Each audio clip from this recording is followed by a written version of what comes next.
m'appelle Bénédicte Manoury, je suis immunologiste et directrice de recherche au CNRS. Je travaille à l'Institut Necker Enfants Malades, un institut qui est affilié à l'INSERM, au CNRS et à l'Université de Paris à Paris.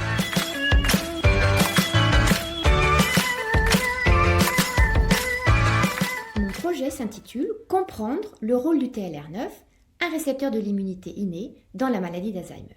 L'immunité innée, c'est un concept qui a été développé par le professeur Charlie Genoway et qui est un mécanisme de défense immédiat de l'organisme pour lutter contre les agents pathogènes extérieurs tels que les virus et les bactéries. C'est donc un signal de danger pour le système immunitaire.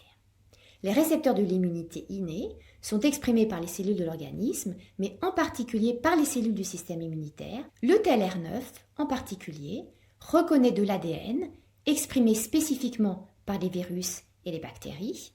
Cela va déclencher une activation, c'est ce qu'on appelle un signal de danger externe, mais il peut également reconnaître de l'ADN qui peut être relargué par des cellules endommagées et qui vont mourir, de l'ADN du soi appartenant à l'organisme, et c'est ce qu'on appelle un signal de danger interne. Mon projet consiste à comprendre le rôle du TLR9, c'est-à-dire son activation au niveau du cerveau mais à la périphérie. Cela va induire une cascade de signalisation, la production de molécules pro-inflammatoires au niveau du cerveau, une inflammation qui va aboutir à la destruction neuronale.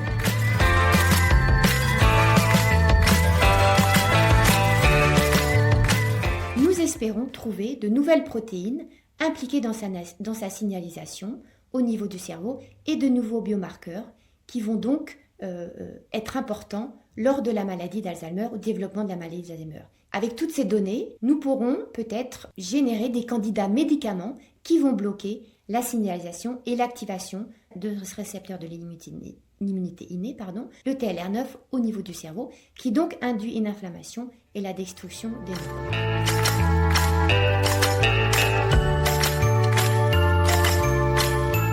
La subvention qui m'était octroyée par la Fondation 24 Alzheimer est une subvention standard, 200 000 € sur une durée de 2 ans.